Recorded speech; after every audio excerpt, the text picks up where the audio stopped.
Cuando encontré a mi hija durmiendo bajo una marquesina, sucia y temblando de frío, algo dentro de mí murió, y algo mucho más peligroso nació. Mi yerno había vendido la casa que era de ella, se había embolsado todo el dinero y la había dejado en la calle como si fuera basura. Él pensaba que yo era solo una suegra vieja e inofensiva, pero lo que hice después de eso jamás lo va a olvidar. Nunca subestimes a una madre que ve a su hija destruida. Pero antes de continuar, revisa si ya estás suscrito al canal y escribe en los comentarios.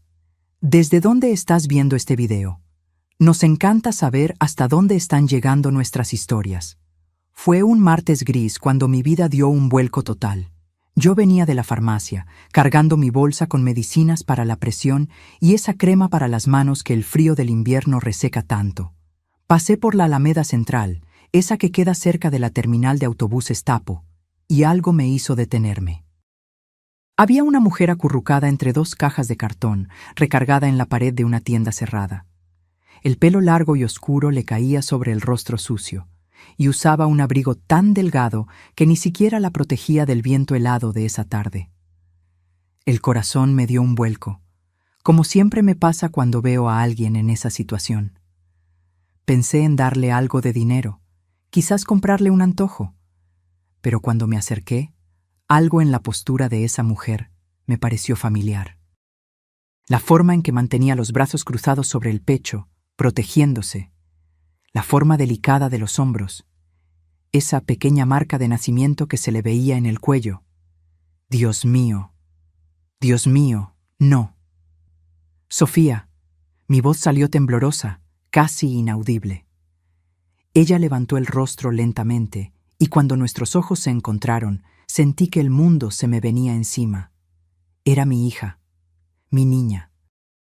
La misma que arrullé en mis brazos cuando era bebé, la misma que llevé a la escuela de la mano, la misma que se casó hace 3 años con ese hombre que nunca me dio buena espina.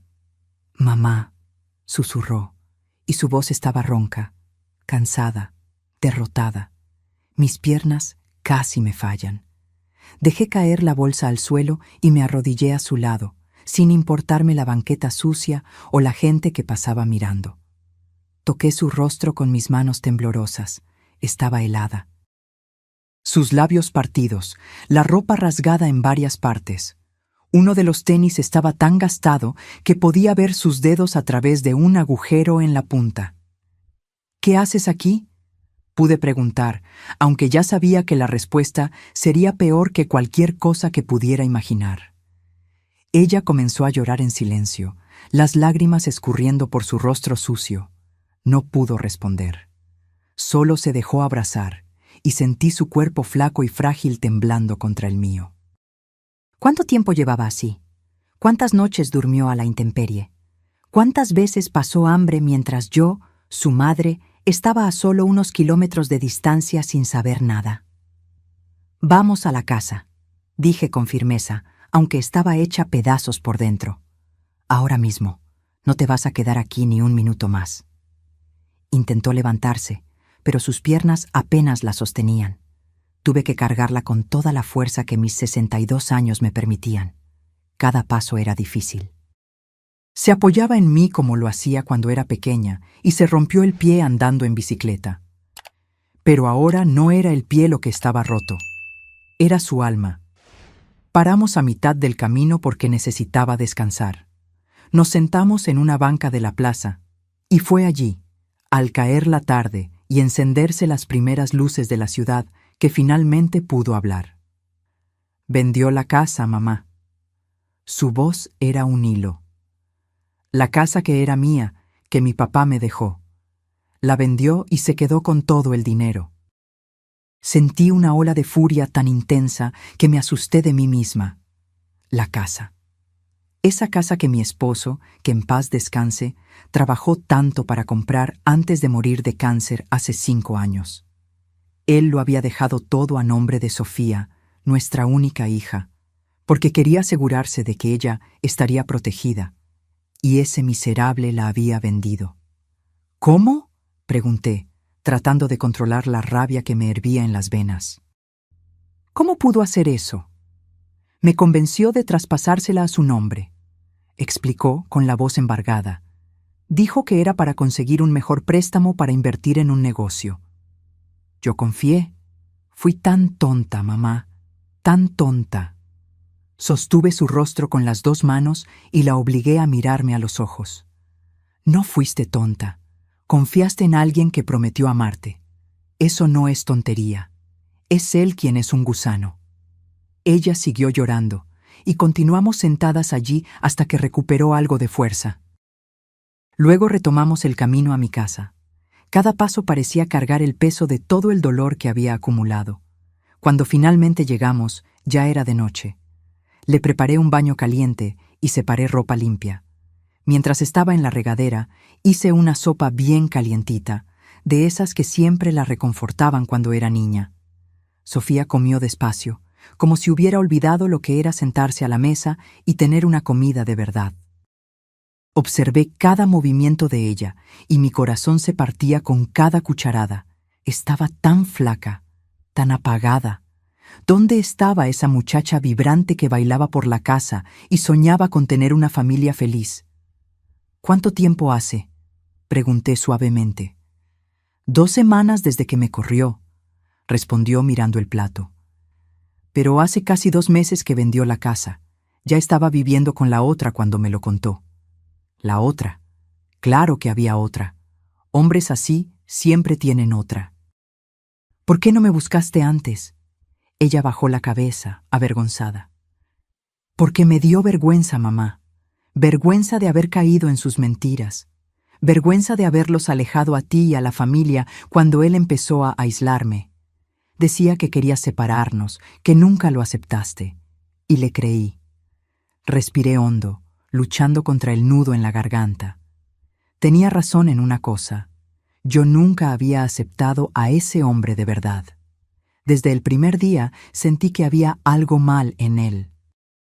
Una actitud demasiado arrogante, una falsa amabilidad que solo mostraba cuando le convenía. Pero Sofía estaba tan enamorada que no quiso escuchar mis advertencias. Y yo, tratando de ser una buena madre, terminé alejándome para no forzar una elección entre él y yo. ¡Qué error terrible! Después de que terminó de comer, la llevé al cuarto de huéspedes. Arreglé la cama con las sábanas más suaves que tenía y puse cobertores extras. Se acostó y cerró los ojos, exhausta. Me quedé allí parada, observándola dormir, y por primera vez en años sentí un miedo real. Miedo de que nunca más volviera a ser quien era. Miedo de que ese hombre le hubiera robado no solo la casa y el dinero, sino la esencia de mi hija. Pero entonces, en el fondo de ese miedo, algo más fuerte comenzó a crecer. Rabia, rabia pura y cristalina. Una determinación que yo no sabía que aún existía dentro de mí. Salí del cuarto y fui a la sala. Encendí la computadora vieja que estaba sobre el escritorio y comencé a investigar. Necesitaba entender mis derechos. Necesitaba saber qué se podía hacer. Pasé la noche entera leyendo sobre fraude patrimonial, manipulación financiera, derecho sucesorio. Cuando salió el sol, yo ya tenía un plan. No era un plan perfecto, pero era un comienzo. Ese hombre creía que podía destruir a mi hija y salirse con la suya. Creía que yo era solo una vieja viuda inofensiva que no representaba ninguna amenaza. Estaba a punto de descubrir lo equivocado que estaba. Al día siguiente, desperté con una claridad mental que no sentía hacía años. Sofía aún dormía profundamente, su cuerpo finalmente descansando después de tanto sufrimiento. Preparé café, separé fruta y pan fresco que había comprado temprano en la panadería de la esquina. Cuando apareció en la cocina, con los ojos todavía hinchados pero ya un poco más viva, sentí una punzada de esperanza. «Buenos días, hija». «Buenos días, mamá», respondió, sentándose a la mesa con cuidado, como si todavía no creyera que realmente estaba allí. Serví el café y me senté frente a ella. «Sofía, necesito que me cuentes todo, cada detalle, por más doloroso que sea». Ella dudó, mordiéndose el labio inferior. Luego respiró hondo y comenzó. La historia era peor de lo que imaginaba. Alejandro, mi yerno, había comenzado el cambio sutil hacía casi un año. Primero fueron pequeñas críticas a la forma en que ella se vestía, a la comida que hacía, a los amigos que tenía. Después comenzó a controlar el dinero, diciendo que él era mejor con las finanzas. Sofía, siempre tan confiada, fue perdiendo terreno poco a poco. Él la convencía de que estaba equivocada en todo, que era exagerada, que era difícil de tratar. Cuando mi esposo murió y le dejó la casa a ella, Alejandro se obsesionó. Decía que la casa debía estar a su nombre, que un hombre debe ser el proveedor, que ella le estaba faltando al respeto al no confiar en él. La presionó tanto que ella terminó cediendo, creyendo que era por el bien del matrimonio. 3 meses después del traspaso, él vendió todo sin avisar. Sofía solo se dio cuenta cuando llegó a casa y encontró a los nuevos dueños cambiando las cerraduras. Alejandro ya había alquilado un apartamento pequeño y barato para ella, diciendo que era temporal, mientras él organizaba las finanzas. Pero el dinero de la venta nunca apareció. Simplemente se esfumó con todo. Y entonces ella descubrió. Él estaba viviendo en un condominio de lujo con la amante, una mujer más joven que había conocido en el trabajo. Llevaban meses con la relación. El dinero de la casa de Sofía pagó el enganche del apartamento nuevo de ellos. Cuando Sofía confrontó a Alejandro, él se rió en su cara. Le dijo que había sido tonta por haber confiado en él, que no tenía forma de probar nada, que él había hecho todo legalmente. Luego la echó del apartamento alquilado cuando ella ya no tenía cómo pagar. Simplemente tiró sus maletas a la banqueta y cerró la puerta con llave. Escuché todo en silencio, sintiendo cómo me subía la presión con cada frase. Cuando terminó, estaba llorando de nuevo. Extendí la mano sobre la mesa y sostuve la suya con firmeza. Cometió un error muy grande, dije, y mi voz salió más fría de lo que pretendía. Él pensó que estaba sola, pero no lo estás. Y ahora va a descubrir que existe una cosa en este mundo que es más peligrosa que cualquier hombre arrogante. Una madre protegiendo a su hija. Sofía me miró con una mezcla de sorpresa y esperanza. Pero mamá, tiene razón. Técnicamente todo fue legal. Yo firmé el traspaso. No me interesa lo que fue legal o no, interrumpí. Me interesa lo que fue justo. Y lo que él hizo fue robo. Fue manipulación. Fue destruir una vida por avaricia. Y eso no se va a quedar así. Terminamos el café en silencio. Luego le pedí que descansara un poco más mientras yo salía a resolver algunas cosas. Ella accedió, todavía demasiado débil para cuestionar. Tomé mi bolsa y fui directo al despacho del licenciado Ricardo, un abogado que había sido amigo de mi esposo. Me recibió con sorpresa.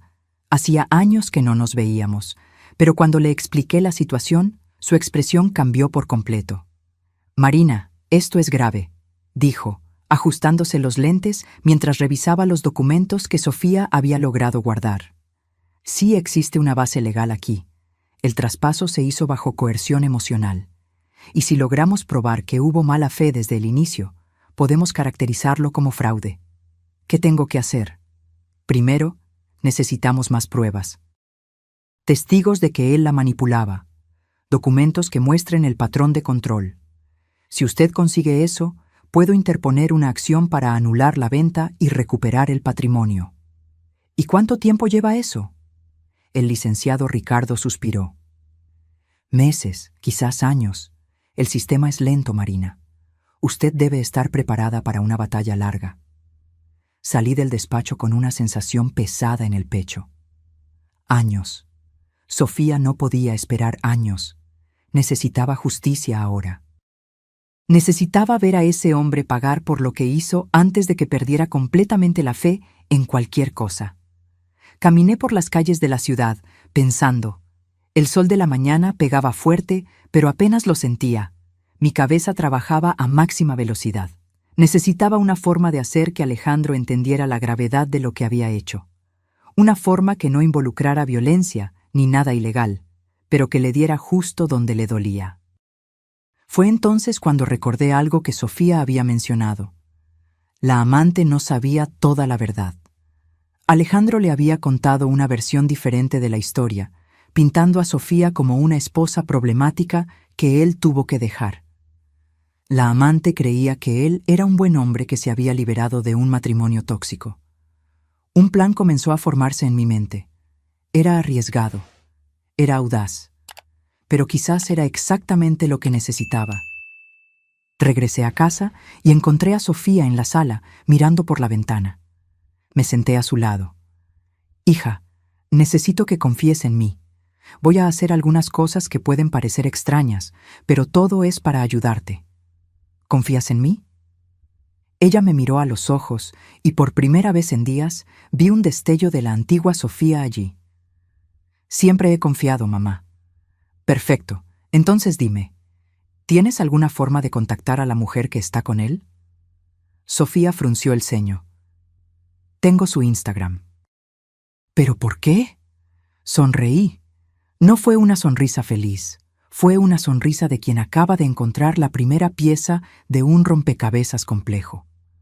Porque toda buena historia necesita que se cuente la verdad. Y me voy a asegurar de que ella escuche la versión real de los hechos. En las horas siguientes, Sofía me ayudó a reunir todo lo que tenía. Mensajes viejos donde Alejandro la insultaba, comprobantes del traspaso de la casa, fotos de cómo estaba antes y después de conocerlo. Organizamos todo en una carpeta digital. Era un dossier completo de la destrucción sistemática que ese hombre había causado. Luego llegó la hora más difícil: crear una cuenta anónima y enviar todo a la amante. Sofía dudó. «Mamá, no va a creer. Va a pensar que es mentira». «Quizás», admití, «pero va a plantar una semilla de duda. Y la duda es todo lo que necesitamos para empezar a desmoronar su castillo de mentiras». Apreté el botón de enviar. El mensaje fue simple y directo. «Crees que conoces al hombre con el que estás, pero ¿conoces la verdad sobre cómo consiguió el dinero para su apartamento?» Adjunto: todas las pruebas. Esperamos. Un día entero sin respuesta. Sofía empezaba a pensar que no iba a funcionar, pero entonces, a la mañana siguiente, sonó su teléfono. Era un número desconocido. Contestó con manos temblorosas. Al otro lado de la línea, una voz femenina, joven, temblorosa. «¿Sofía? ¿Eres tú? Yo... necesito hablar contigo. Por favor». La llamada duró casi una hora. Me senté junto a Sofía mientras ella conversaba con Camila, la amante de Alejandro. Podía escuchar la voz de la muchacha por el teléfono, oscilando entre la incredulidad y el horror conforme Sofía iba respondiendo sus preguntas. Al final, Camila estaba llorando. «Me dijo que eras manipuladora», sollozaba del otro lado, «que tenías problemas psicológicos, que él tuvo que huir de ti. Creí todo». «Lo sé», respondió Sofía, y había una tristeza profunda en su voz. «Es muy bueno para hacer que la gente le crea». Cuando colgaron, Sofía me miró con los ojos llorosos. «Quiere verme. Dice que tiene cosas que contarme también». 2 días después, nos encontramos con Camila en una cafetería discreta en el centro. Era más joven de lo que imaginaba, quizás unos 25 años. Bonita, pero con esa apariencia cansada de quien no ha dormido bien. Cuando nos vio, se levantó de inmediato. «Sofía, lo siento mucho», fueron sus primeras palabras. No sabía, juro que no sabía nada de esto. Sofía asintió, manteniendo la compostura. Yo me quedé en silencio, observando. Camila había traído una carpeta propia, llena de papeles. Después de que recibí esos mensajes, empecé a investigar, explicó, las manos temblando mientras organizaba los documentos sobre la mesa. Alejandro me mintió sobre muchas cosas. Dijo que el apartamento era inversión suya, ahorros de años. Pero mire esto. Empujó un estado de cuenta bancario en nuestra dirección. La fecha coincidía exactamente con la venta de la casa de Sofía. Una transferencia enorme, seguida de retiros y pagos. «Y hay más», Camila continuó, la voz volviéndose más firme conforme hablaba. Está haciendo lo mismo conmigo. Me pidió que pusiera mi auto a su nombre para facilitar un negocio. Estaba a punto de hacerlo. Miré a Sofía. Estaba pálida, pero había algo diferente en sus ojos. Rabia. Rabia saludable, esa que nos impulsa a actuar en lugar de paralizarnos. Es un estafador, dije, y ambas me miraron.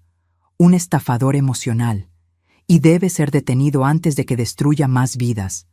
Camila asintió de inmediato. Quiero ayudar, quiero hacer lo que sea necesario para exponerlo. Pasamos la tarde entera en esa cafetería, las tres, trazando un plan. Camila todavía vivía con Alejandro, así que tenía acceso a documentos e información que serían cruciales. Aceptó fotografiar todo lo que pudiera servir como prueba. Estados de cuenta, contratos, mensajes, todo. También descubrimos algo que cambió completamente el juego. Alejandro estaba planeando hacer lo mismo con otra mujer. Camila había encontrado mensajes de él con una tercera persona, usando exactamente las mismas tácticas de manipulación que había usado con Sofía y con ella misma. No va a parar, murmuró Sofía, abrazando la taza de café entre sus manos. Va a seguir haciendo esto con otras. No si depende de nosotras, respondí, con una determinación que me sorprendió incluso a mí misma. En los días siguientes, Camila nos envió foto tras foto, documentos comprometedores, conversaciones, comprobantes de que Alejandro estaba engañando sistemáticamente a varias mujeres al mismo tiempo. Era un esquema bien montado. Elegía mujeres vulnerables, se ganaba su confianza, conseguía acceso a los bienes y luego desaparecía con todo. Llevé todo al licenciado Ricardo. Cuando vio el volumen de pruebas, silbó bajo. Marina, esto aquí no es solo una cuestión civil. Esto es un delito. Estafa, apropiación indebida. Este hombre puede ir a la cárcel. Mi corazón se aceleró. Cárcel. Alejandro podría ser realmente responsabilizado penalmente. ¿Qué necesitamos hacer? Voy al Ministerio Público hoy mismo. Con esto aquí, tendrán que abrir una investigación, pero necesito advertirle. Él puede intentar contraatacar. Hombres así son peligrosos cuando se sienten acorralados. Salí del despacho con sentimientos mezclados. Miedo por lo que Alejandro podría hacer, esperanza de que la justicia finalmente llegara, y una rabia constante, siempre presente, recordándome lo que le había hecho a mi hija. Sofía estaba en casa cuando volví, conversando con Camila por teléfono. Colgó cuando me vio. Mamá, está desconfiando. Camila dice que le preguntó si había revisado sus papeles. Un escalofrío recorrió mi espalda. ¿Está segura? Por ahora sí, pero estamos pensando en sacarla de ahí. Buena idea. Puede quedarse aquí con nosotras. De hecho, la idea de tener a Camila en casa era estratégica también. Cuanto más lejos de Alejandro, mejor. Y cuanto más unidas estuviéramos, más fuerte sería nuestro caso. Camila llegó 2 días después, con solo una maleta. Estaba visiblemente asustada, pero también determinada. Alejandro le había llamado docenas de veces, dejando mensajes que oscilaban entre súplicas amorosas y amenazas veladas. No contestamos ninguna. Las tres nos quedamos juntas en esa casa pequeña, planeando cada paso siguiente. Fue extraño al inicio ver a mi hija y a la amante de su esposo convertirse en aliadas. Pero había algo hermoso en aquello también. 2 mujeres que habían sido víctimas del mismo depredador, uniendo fuerzas para derribarlo. Una semana después de nuestra visita al Ministerio Público, recibimos la noticia. Alejandro sería citado a declarar. La investigación estaba oficialmente abierta. El licenciado Ricardo nos avisó que era solo el comienzo, que el proceso sería largo y desgastante. Pero era un comienzo. Esa noche, sentadas en el patio de la casa, Sofía finalmente se derrumbó. Lloró como no había llorado desde que la encontré en la calle. Ya no era llanto de desesperación, era llanto de alivio, de liberación. Mamá, pensé que nunca iba a poder salir de esto, dijo entre sollozos. Pensé que iba a quedar atrapada en esta situación para siempre. Abracé a mi hija, sintiendo su cuerpo temblar contra el mío. Estás libre, mi amor, y él va a pagar. Te prometo que va a pagar. Camila se unió al abrazo y nosotras tres nos quedamos allí. 3 generaciones de mujeres que habían sido subestimadas, lastimadas, pero que se negaban a permanecer como víctimas. Lo que Alejandro no sabía era que teníamos un as más bajo la manga. A través de las investigaciones de Camila, descubrimos que él tenía más deudas de lo que aparentaba. El apartamento de lujo donde vivía estaba al límite de ser ejecutado por el banco. Los autos caros que ostentaba eran rentados. Toda esa vida de rico era una fachada sostenida por el dinero que robaba de mujeres vulnerables. Y teníamos todas las pruebas de eso. La citación judicial le llegó a Alejandro una mañana de lunes. Lo sé porque Camila todavía tenía acceso al condominio donde vivía y conocía al portero. Él nos mandó una foto. Alejandro recibiendo el sobre oficial, el rostro poniéndose pálido conforme leía el contenido. Fue delicioso imaginar su desesperación en ese momento. Pero yo sabía que no podíamos dormirnos en nuestros laureles. Hombres como Alejandro son peligrosos justamente cuando se sienten acorralados. Y él no decepcionó. 3 días después de la citación, comenzaron las llamadas. Primero a Sofía, luego a Camila, después incluso a mí. Todas las ignoramos. Luego cambió de táctica. Apareció en mi casa. Fue una tarde de jueves. Yo estaba preparando la comida cuando el timbre sonó insistentemente. Miré por la mirilla y allí estaba él, Alejandro, con ese traje caro que siempre usaba para impresionar, el cabello impecablemente peinado, pero el rostro demostrando puro desespero. «Marina, por favor, sé que está ahí», gritaba desde afuera. «Necesitamos hablar». Sofía y Camila estaban en la planta de arriba. Les hice señas para que se quedaran calladas. Luego abrí la puerta, pero mantuve la cadena de seguridad puesta. «¿Qué quieres, Alejandro?» Él intentó la sonrisa encantadora que probablemente funcionaba con otras mujeres. Conmigo no. «Marina, suegra, creo que hubo un terrible malentendido. Necesitamos resolver esto en familia». «¿Familia?», repetí, y mi voz salió helada. «Dejaste a mi hija en la calle, Alejandro. Robaste lo que era de ella. ¿Qué clase de familia es esa?». Su sonrisa vaciló. «No fue así. Sofía está distorsionando todo. Siempre fue un poco inestable, usted sabe».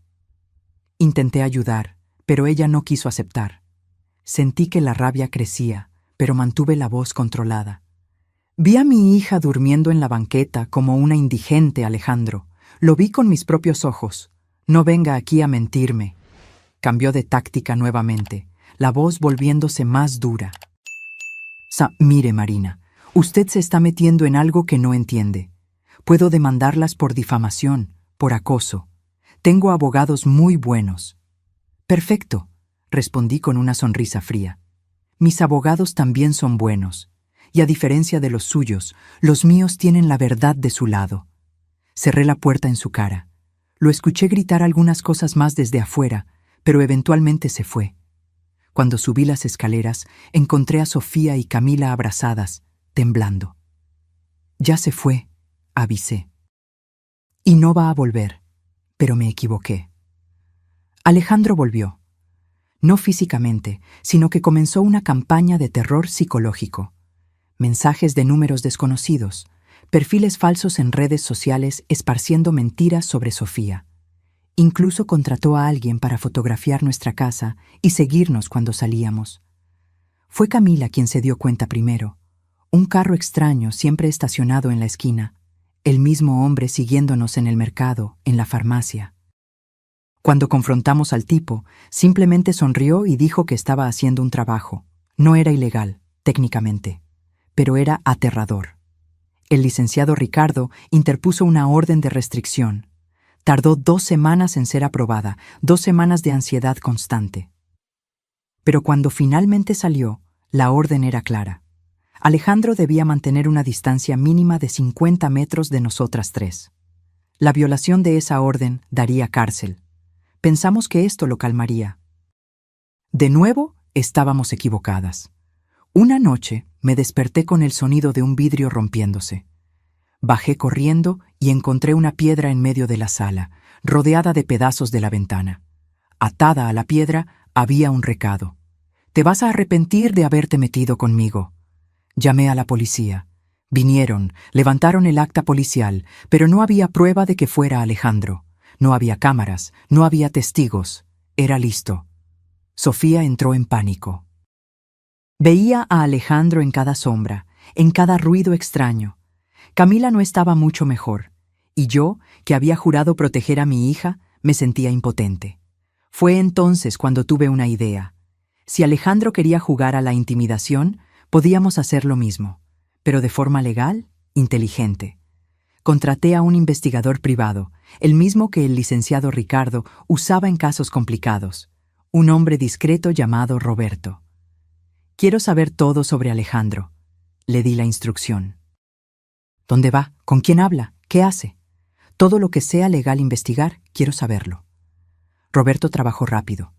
En una semana tenía un dossier completo, y lo que descubrimos fue oro puro. Alejandro estaba en la ruina, completamente en la ruina. Las deudas eran mayores de lo que imaginábamos. Debía a bancos, agiotistas, hasta al propio condominio. El apartamento de lujo estaba en proceso de desalojo. Los carros rentados estaban a punto de ser recogidos. Toda esa vida de apariencia se estaba desmoronando. Y más, ya tenía una nueva víctima en la mira. Una empresaria viuda, dueña de una pequeña cadena de tiendas. Roberto tenía fotos de él con ella, siempre atento, siempre encantador. El mismo patrón de siempre. «Tenemos que avisarle», dijo Sofía tan pronto como vio las fotos. «Vamos a hacerlo», concordé. «Pero con cuidado. Si ella es la próxima víctima, quizás también quiera justicia». Descubrir el nombre de la mujer fue fácil. Marta, 52 años, viuda desde hace 3. Encontrar una forma de contactarla sin parecer locas fue más complicado. Al final, decidimos ser directas. Camila la abordó a la salida de una de sus tiendas. Le explicó brevemente la situación y le entregó una carpeta con todas las pruebas. Marta se quedó en shock, pero no desconfiada. Dijo que necesitaba tiempo para procesar todo. 2 días después, nos llamó. «¿Puedo visitarlas?» Marta llegó a casa la mañana de un sábado. Era una mujer elegante, de cabello entrecano bien cuidado y ojos perspicaces. Se sentó en la sala y escuchó nuestra historia entera en silencio. Cuando terminamos, suspiró profundamente. «Me pidió que pusiera una de las tiendas a su nombre», reveló. «Dijo que era para protegerla de impuestos. Estaba a punto de hacerlo la semana que viene». Sentí un escalofrío, una vida más que Alejandro estaba a punto de destruir. «¿Tiene pruebas de las conversaciones con él?», pregunté. «Tengo todo grabado», respondió, y una pequeña sonrisa apareció en su rostro. «Mi esposo me enseñó a ser cuidadosa en los negocios. Siempre grabo conversaciones importantes. Aquello lo cambió todo. Grabaciones eran pruebas irrefutables. Con el testimonio de Marta y sus grabaciones, el caso contra Alejandro se volvía prácticamente irrompible. Llevamos todo al licenciado Ricardo inmediatamente. Apenas podía creer la suerte. «Con esto aquí, vamos a conseguir no solo la condena civil, sino la criminal también», dijo, con los ojos brillando. «Este hombre va a la cárcel, Marina.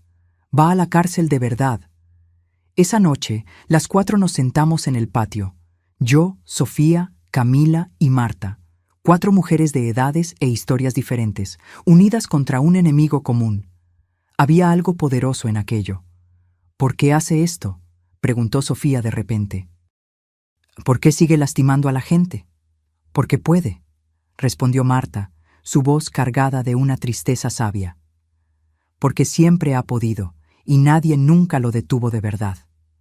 «Hasta ahora», completé. La audiencia fue marcada para un martes frío de julio. Llegamos temprano al juzgado, las 4 juntas. Sofía estaba visiblemente nerviosa, las manos sudando y temblando. Camila no paraba de revisar el celular.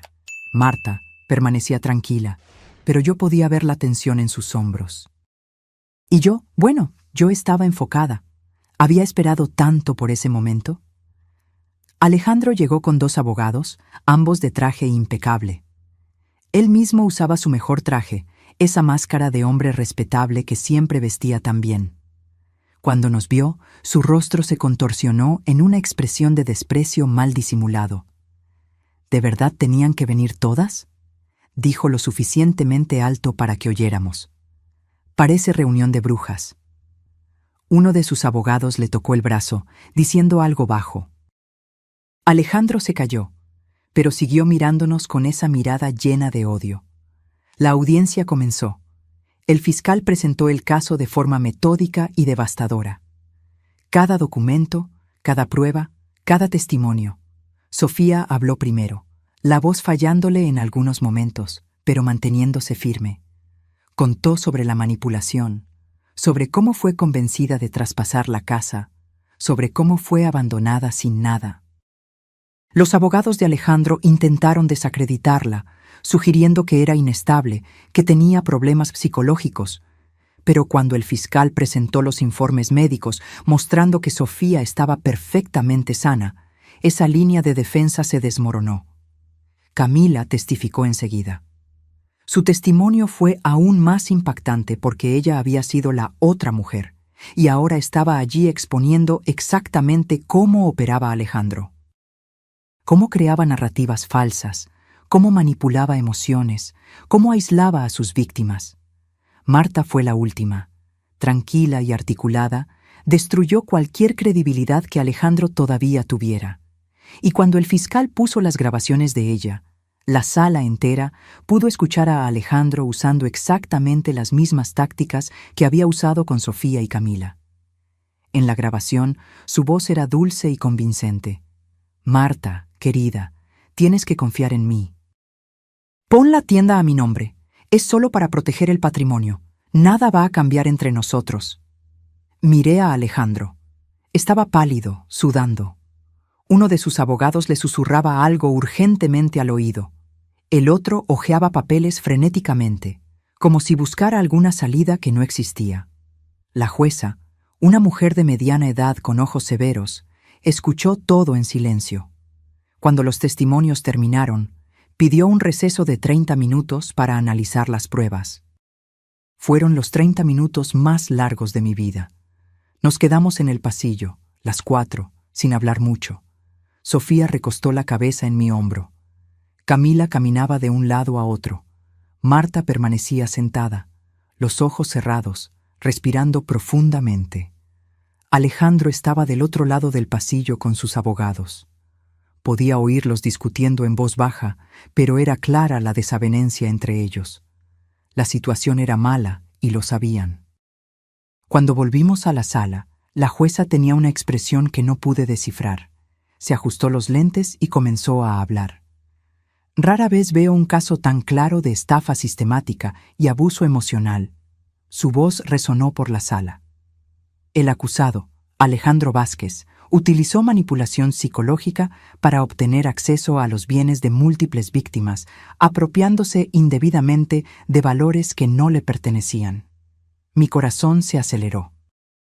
Además, continuó la jueza, hay suficiente evidencia de que el acusado actuó con premeditación y dolo, configurando no solo delito civil, sino criminal. Por lo tanto, determino la prisión preventiva del acusado hasta el juicio final, así como el bloqueo inmediato de todos sus bienes. El mundo pareció detenerse por un segundo. Luego Sofía soltó un suspiro que era medio llanto, medio risa. Camila se cubrió el rostro con las manos. Marta simplemente asintió, como si supiera que aquello iba a pasar. Alejandro se levantó bruscamente. «¡Esto es un absurdo!», gritó. «No pueden hacerme esto. Tengo derechos». «Señor Vázquez», dijo la jueza firmemente, «sugiero que se calme o tendrá que ser retirado a la fuerza». 2 guardias de seguridad ya se estaban acercando. Alejandro miró a su alrededor, desesperado, buscando alguna salida que no existía. Sus ojos se encontraron con los míos por un breve momento y allí vi, no remordimiento, no vergüenza, sino rabia pura.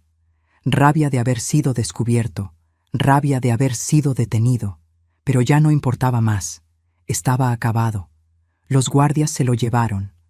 Pudimos oírlo gritar en el pasillo hasta que las puertas se cerraron y el silencio regresó. Salimos del juzgado en silencio. Solo cuando llegamos al estacionamiento fue que Sofía finalmente se derrumbó, cayendo de rodillas y llorando a mares. No era llanto de tristeza, era llanto de liberación, de alivio, de justicia finalmente cumplida. Nosotras tres nos arrodillamos a su lado, abrazándola mientras ella lloraba. Las personas que pasaban miraban curiosas, pero no me importó. Mi hija estaba finalmente libre, realmente libre. En las semanas siguientes, seguimos el desarrollo del caso. Alejandro intentó apelar desde la cárcel, pero cada intento fue negado. Sus bienes fueron todos bloqueados y comenzó el proceso de reparación del daño a las víctimas.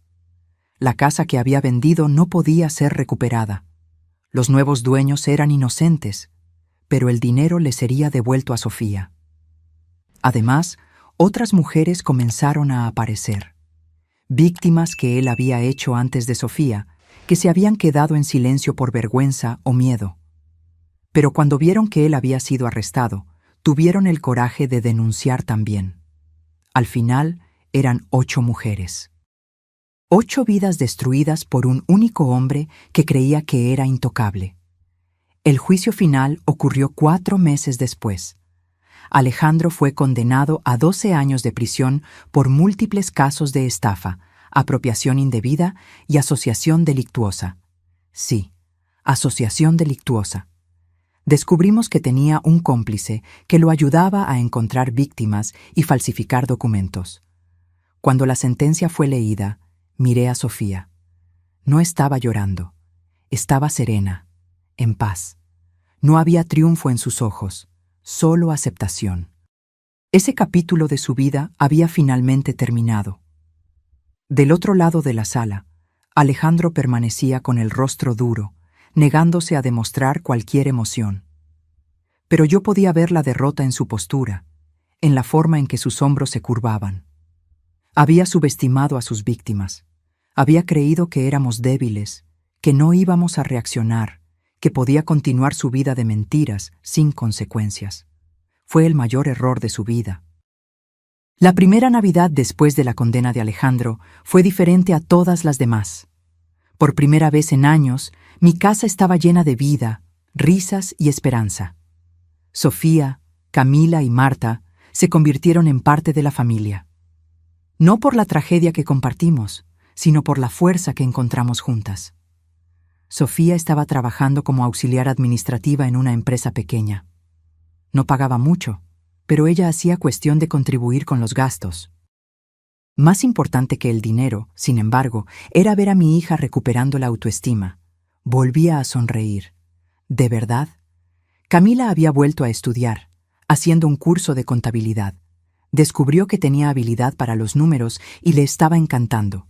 Aún vivía con nosotras. Dijo que no estaba lista para volver a vivir sola, y a mí no me importaba. La casa se sentía menos vacía con ella allí. Marta nos visitaba casi todos los fines de semana.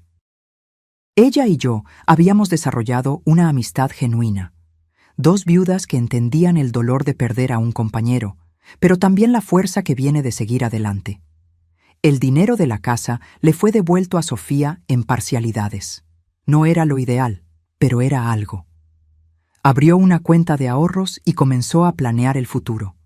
Hablaba de volver a estudiar, quizás hacer una carrera que siempre quiso, pero nunca tuvo el coraje. Yo la incentivaba en cada sueño. En febrero recibimos una carta inesperada. Era de una de las otras víctimas de Alejandro, una mujer llamada Silvia, que habíamos conocido brevemente durante el juicio. Nos invitaba a un encuentro de todas las mujeres que él había perjudicado. Un grupo de apoyo, lo llamó. No sé si quiero ir, confesó Sofía la noche antes del encuentro. Tengo miedo de revivir todo aquello. Entonces no vayas, respondí simplemente. No le debes nada a nadie, hija. Ya enfrentaste suficiente. Pero al día siguiente cambió de idea. Fuimos juntas, ella y yo. Camila prefirió quedarse en casa. El encuentro fue en un salón rentado en un centro comunitario. Había 7 mujeres, además de nosotras. Algunas eran mayores, otras más jóvenes. Todas con la misma historia de manipulación, abuso y pérdida. Nos sentamos en círculo. Al principio, había un silencio incómodo. Luego Silvia comenzó a hablar. Contó su historia, sin vergüenza, sin esconder nada. Cuando terminó, otra mujer comenzó. Y después, otra. Cuando llegó el turno de Sofía, ella dudó. Me miró y yo sostuve su mano. Luego habló. Contó todo, desde el inicio de la relación hasta las noches en la calle, desde el proceso hasta la condena. Su voz era firme, sin temblar.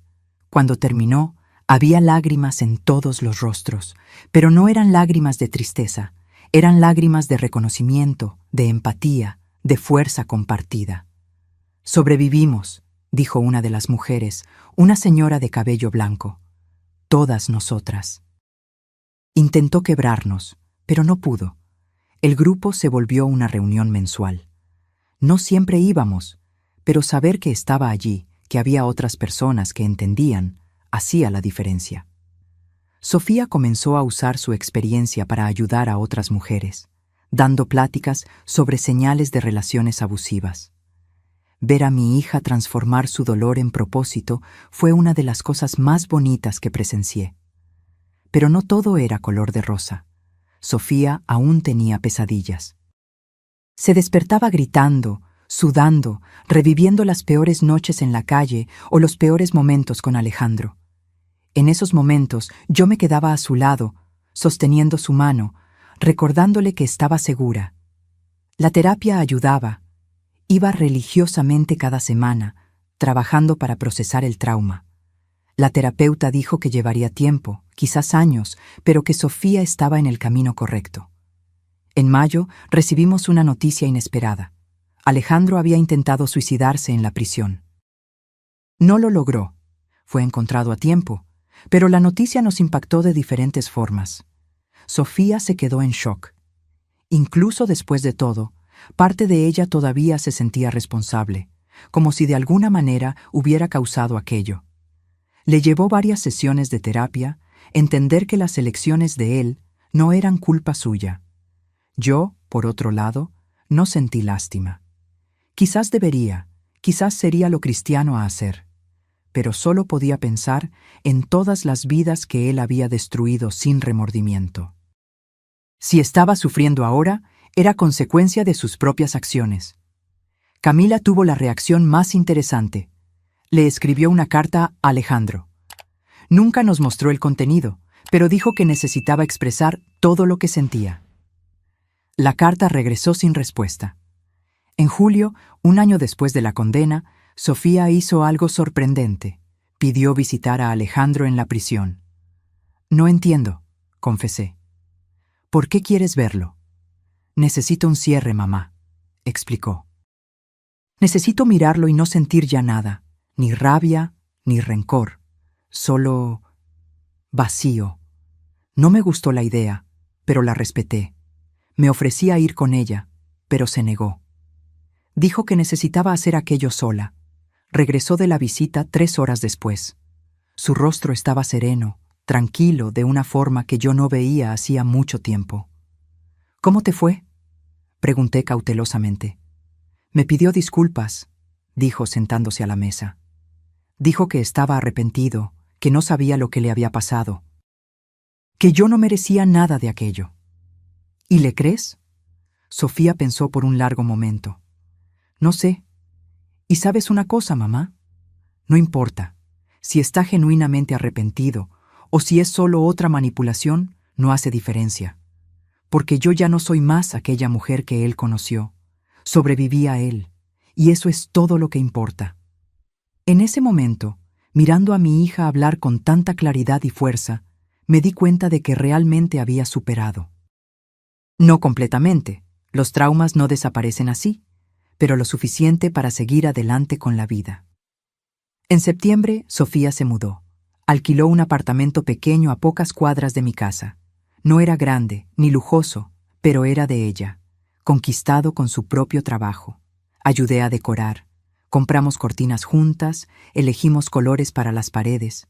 Fue terapéutico de una forma que no esperábamos, como si cada decisión sobre el apartamento fuera una afirmación. Estoy reconstruyendo mi vida. Camila continuó viviendo conmigo. Dijo que le gustaba la compañía, y a mí también. La casa se sentía menos silenciosa con ella allí. La segunda Navidad fue aún mejor que la primera. Sofía trajo a un muchacho que estaba conociendo.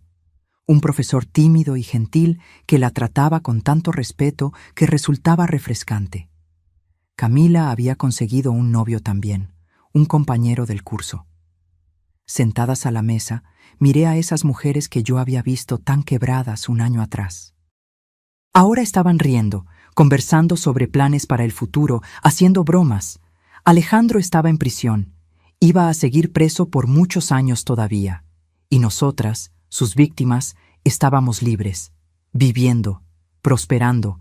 A veces la justicia tarda, pero cuando llega, cuando realmente llega, es dulce. La vida siguió su curso natural en los meses siguientes. Sofía fue ascendida en el trabajo. No era un puesto grande, pero significaba reconocimiento, estabilidad. Ingresó a la carrera de psicología, diciendo que quería ayudar a otras mujeres que pasaron por lo que ella pasó. Camila se graduó en contabilidad y consiguió un empleo en una firma respetable. Finalmente se sintió con confianza para rentar su propio lugar.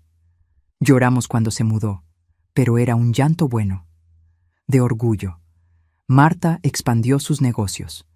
Abrió 2 tiendas más, siempre con mucho cuidado y desconfianza ahora. Alejandro había dejado marcas en ella también, pero de una forma diferente. Se volvió más cautelosa, más lista en relación a la gente. En cuanto a mí, volví a hacer cosas que había dejado de lado. Volví al grupo de bordado al que asistía antes de que mi esposo enfermara. Comencé a hacer caminatas matutinas en el parque. Incluso comencé a salir con alguien, algo que nunca imaginé hacer a los 63 años. Roberto, el investigador que me había ayudado, se reveló un hombre interesante, viudo como yo, con una vida llena de historias fascinantes. Comenzamos con cafés ocasionales, y antes de que nos diéramos cuenta, estábamos cenando juntos toda la semana. A Sofía le encantó la idea de verme feliz de nuevo. Dijo que yo lo merecía, que había pasado tanto tiempo cuidando de todos, que era hora de cuidarme a mí misma. En marzo del segundo año, recibimos una noticia inesperada. Alejandro estaba gravemente enfermo. Cáncer, descubierto demasiado tarde. Los médicos de la prisión no le daban más de 6 meses de vida. La noticia me tomó por sorpresa, no por la enfermedad en sí, sino por la forma en que me sentí, o mejor dicho, por la forma en que no sentí nada, ni satisfacción, ni lástima. Apenas una indiferencia absoluta. Ese hombre, que había ocupado tanto espacio en mi vida y en la vida de mi hija, ahora era solo un nombre en una noticia. Sofía tuvo una reacción más complicada. Lloró, no por él exactamente, sino por lo que él representaba, el cierre de un capítulo doloroso. «Es extraño, mamá», me dijo sentada en mi sala. «Debería estar feliz o aliviada o qué sé yo, pero solo me siento cansada de todo esto». «Entonces es hora de dejarlo ir de una vez», respondí sosteniendo su mano. «No necesitas preocuparte por lo que le pase a él. No merece ni eso de tu parte. Alejandro murió en junio. No fuimos al entierro. Ninguna de nosotras fue. Supimos después que casi nadie apareció. Solo un hermano lejano y uno de los exabogados. Las mujeres que él destruyó siguieron con sus vidas, y él murió solo, como merecía. En el grupo de apoyo discutimos mucho sobre lo que sentíamos en relación a su muerte. Algunas se sintieron libres finalmente. Otras sintieron una tristeza extraña. Yo, personalmente, sentí que era apenas el final de algo que ya había terminado hacía mucho tiempo. Sofía escribió una carta que nunca fue enviada. La terapeuta sugirió que escribiera todo lo que quería decirle a Alejandro, y luego quemara la carta. Un ritual de liberación. Recuerdo la noche en que hicimos eso. Sofía, yo, Camila e incluso Marta nos reunimos en el patio trasero. Sofía leyó la carta en voz alta. Un texto largo sobre dolor, traición, pero también sobre superación y renacimiento. Cuando terminó, la quemamos juntas. Vimos las llamas consumir aquellas palabras, y con ellas los últimos vestigios de poder que Alejandro todavía tenía sobre nuestras vidas. Se acabó, susurró Sofía, y supe que tenía razón. En agosto, Sofía conoció a Pablo, no el profesor tímido. Aquello no había funcionado. Pablo era diferente. Un enfermero, algunos años mayor que ella, que trabajaba en el mismo edificio que su oficina. Se conocieron en el elevador. Él me contó después, y fue como si el mundo se detuviera. Me puse nerviosa cuando Sofía me contó que estaba saliendo con alguien de nuevo. Tenía miedo de que se lastimara otra vez, que cayera en manos de otro manipulador. Pero Pablo era genuino. Lo vi la primera vez que vino a cenar a casa, la forma en que miraba a Sofía, con respeto y adoración. Cómo le preguntaba si estaba cómoda, si quería algo. Cómo respetaba cuando ella decía no. «Mamá, sé lo que estás pensando», me dijo Sofía después de que él se fuera. Y yo también tuve los mismos miedos. Pero Pablo es diferente, y yo soy diferente. Ya no soy más aquella chica que acepta cualquier cosa solo para no quedarse sola. Aprendí a valorarme, y era verdad. Mi hija se había convertido en una mujer fuerte, segura, que sabía exactamente lo que merecía y no aceptaba menos que eso. La boda ocurrió en diciembre, una ceremonia pequeña e íntima. Sofía usó un vestido simple pero hermoso. Pablo lloró cuando la vio entrar. Yo también lloré, pero eran lágrimas de felicidad pura. Durante la fiesta, Sofía dio un discurso. Habló sobre segundas oportunidades, sobre nunca rendirse incluso cuando todo parece perdido, sobre la importancia de tener personas que luchan por ti cuando tú no tienes fuerzas para luchar por ti misma. Mi madre me salvó, dijo, mirándome directamente.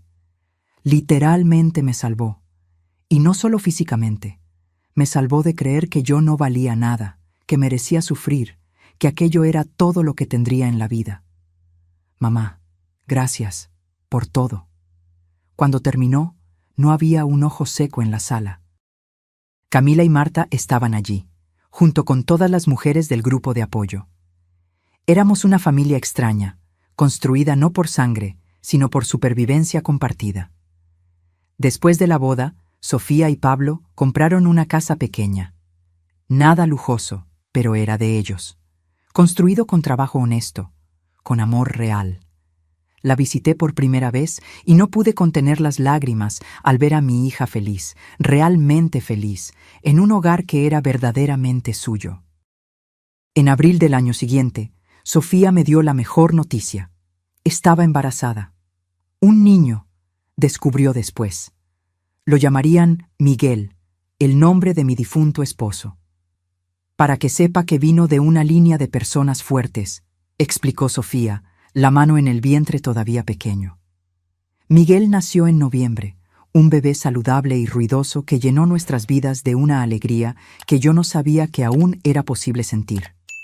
Ser abuela fue una experiencia transformadora. Mirar a ese pequeño ser y saber que crecería en una casa llena de amor, seguridad y respeto me llenaba de esperanza.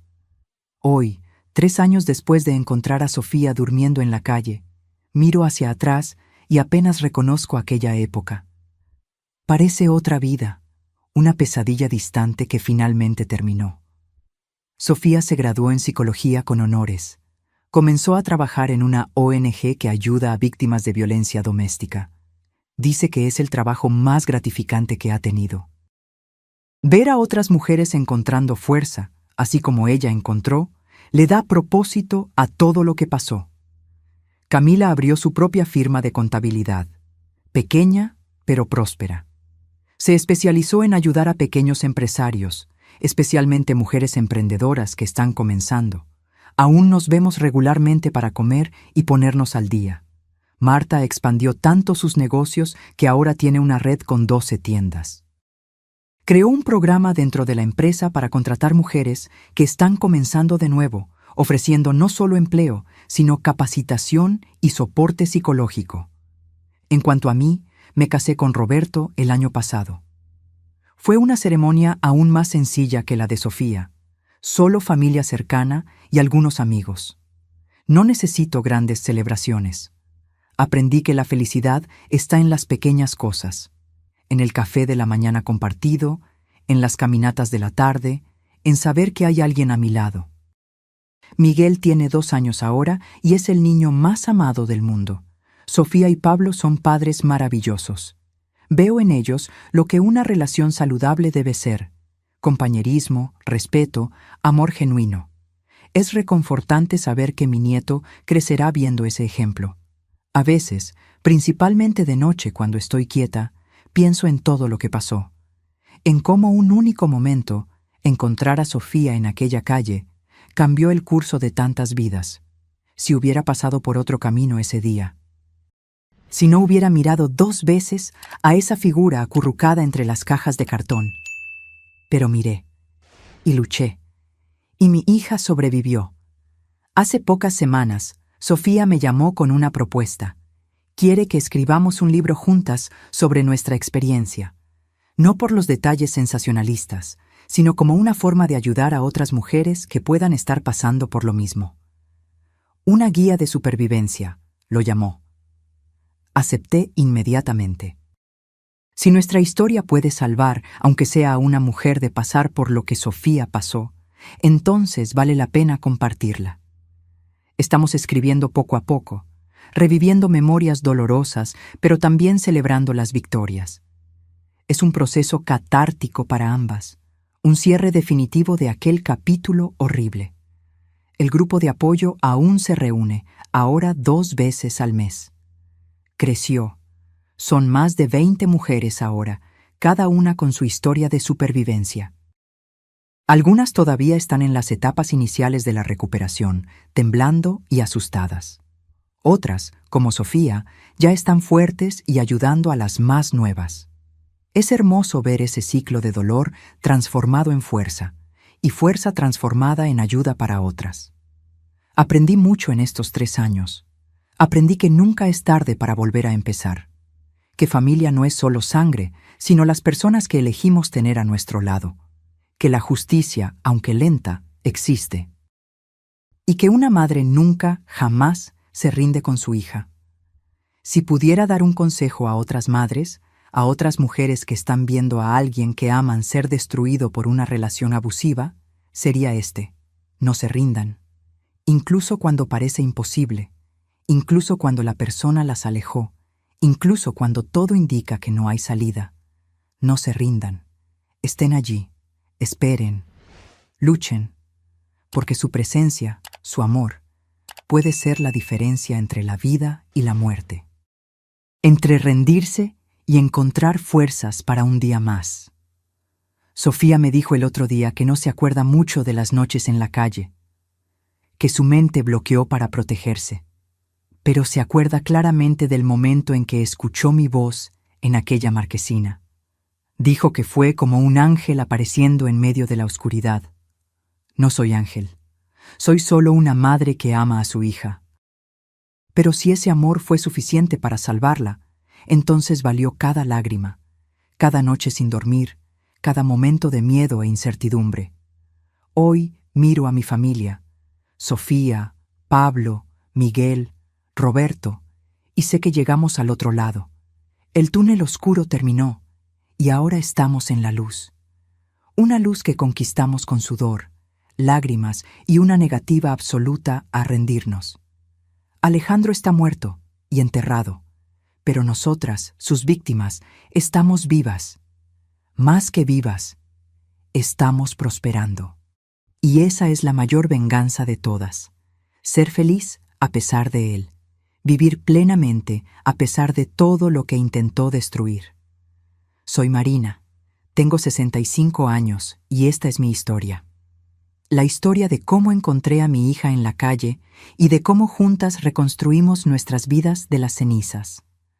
No fue fácil, no fue rápido, pero fue posible. Y si fue posible para nosotras, puede ser posible para ti también. Nunca te rindas, nunca aceptes menos de lo que mereces. Y nunca, jamás subestimes el poder de una mujer determinada a proteger a quien ama. Porque cuando una madre ve a su hija sufriendo, cuando una mujer decide que ya es suficiente de ser víctima, cuando todas nos unimos y decimos, ya no más, nada puede detenernos, absolutamente nada. Ahora, si te gustó esta historia, haz clic en suscribirte y dime en los comentarios qué parte te dejó con la boca abierta. Ah, y no olvides hacerte miembro para tener acceso a videos exclusivos que no publico aquí. Te espero allá.